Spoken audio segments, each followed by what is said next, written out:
Israel Iran మధ్య శత్రుత్వం ఇప్పటిది కాదు. 4 దశాబ్దాలుగా రెండు దేశాల మధ్య పచ్చగడ్డి వేస్తే భగ్గుమంటోంది. శాంతియుత ప్రయోజనాల కోసం అణ్వాయుధాలు రెడీ చేస్తున్నామని ఇరాన్ అంటుంటే తమ దేశంపైకి దాడి చేస్తారని ఇజ్రాయెల్ ఆరోపిస్తోంది.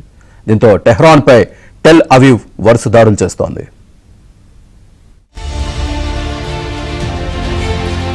ఇరాన్పై దాడి చేస్తామంటూ గత కొన్నాళ్లుగా చెప్పుకొచ్చిన ఇజ్రాయెల్ అన్నంత పని చేసింది.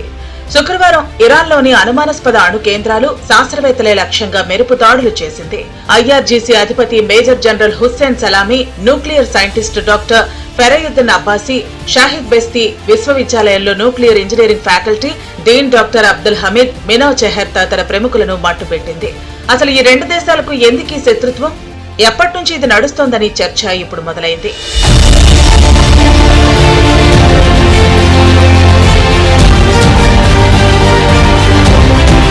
ఇరాన్, ఇజ్రాయెల్ మధ్య శత్రుత్వం ఈనాటిది కాదు, దశాబ్దాల కాలం నుంచి కొనసాగుతోంది.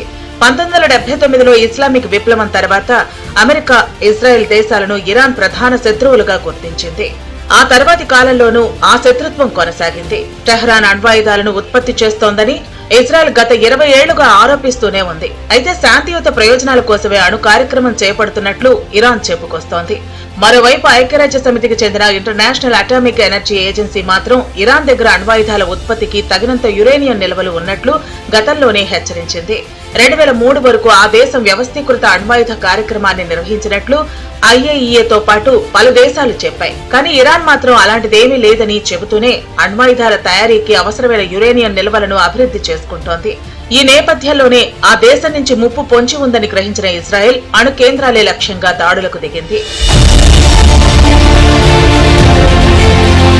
గతంలో ఇజ్రాయెల్ పై ఇరాన్ ప్రత్యక్ష దాడులకు దిగినప్పటికీ 40 ఏళ్లుగా ఆ దేశంతో పరోక్షంగా యుద్ధం చేస్తూనే ఉంది. ఉగ్రవాద అనుబంధ గ్రూపుల నెట్వర్క్ ను ఏర్పాటు చేసి ఇజ్రాయెల్ పైకి ఉసిగొలుపుతోంది.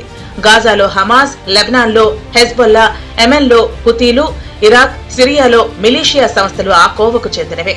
2023 అక్టోబర్ 7న ఇజ్రాయెల్ పై హమాస్ ఉగ్రవాదులు దాడి చేసిన తర్వాత యాక్సిస్ ఆఫ్ రెసిస్టెన్స్ క్రమంగా బలహీనపడటం మొదలైంది.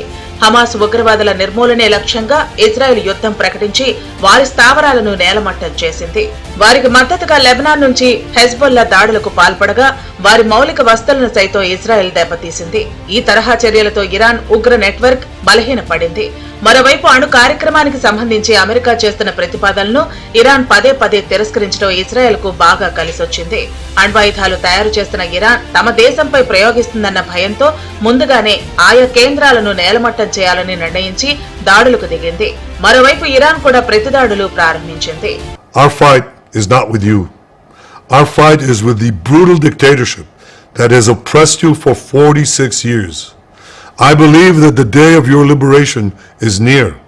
And when that happens, the great friendship between our two ancient peoples will flourish once again. I want to assure the civilized world, we will not let the world's most dangerous regime get the world's most dangerous weapons. And Iran plans to give those weapons, nuclear weapons, to its terrorist proxies.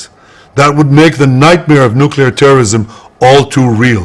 సైనిక పరంగా Iran, Israel శక్తివంతమైన దేశాలే. అయితే 1979 నుంచి వివిధ రూపాల్లో Iran ఆంక్షలు ఎదుర్కొంటున్న నేపథ్యంలో ఆ దేశం వద్ద ఉన్న సంప్రదాయ ఆయుధాల్లో చాలా వరకు కాలం చెల్లినవి ఉన్నట్లు రక్షణ రంగ నిపుణులు చెబుతున్నారు.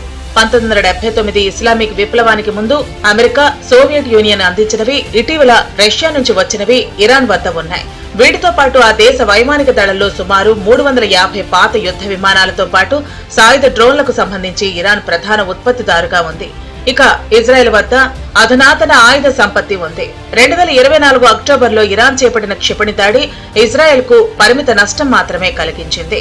అమెరికా సహకారంతో ప్రయోగించిన బహుళ అంచెల క్షిపణి రక్షణ వ్యవస్థే దీనికి కారణం. జనావాసాలపై లేదా కీలక మిలిటరీ స్థావరాలపైకి వచ్చే రాకెట్లు, క్షిపణులను ఇది గుర్తించి వాటిని మార్గ మధ్యంలోనే ఇజ్రాయెల్ పేల్చేయగలదు. ఇరాన్లో 8.8 కోట్ల జనాభా, 1.6 మిలియన్ చదరపు కిలోమీటర్ల భూభాగంతో పాటు భారీగా సైనిక బలం ఉంది. దాదాపు 6 లక్షల మంది సైనికులతో పాటు 2 లక్షల మంది రెవల్యూషనరీ గార్డ్స్ ఇరాన్లో ఉన్నారు. ఇక జనాభా, భూభాగం పరంగా ఇజ్రాయెల్ ఇరాన్ కంటే బలహీనంగా కనిపించినా సైనిక పరంగా ఇజ్రాయెల్ పటిష్టమైంది. చిన్న దేశమైనప్పటికీ 1.7 లక్షల మంది క్రియాశీల సైనికులు, 4 లక్షల మంది రిజర్వ్ బలగాలతో గణనీయమైన సైనిక శక్తి ఉన్నారు. ఇజ్రాయెల్ వద్ద అణ్వాయుధాలు ఉండొచ్చనే అనుమానం ఉంది. అయితే తమ వద్ద అణ్వాస్త్రాలు ఉన్నట్లు ఇజ్రాయెల్ ఎన్నడూ అధికారికంగా వెల్లడించలేదు.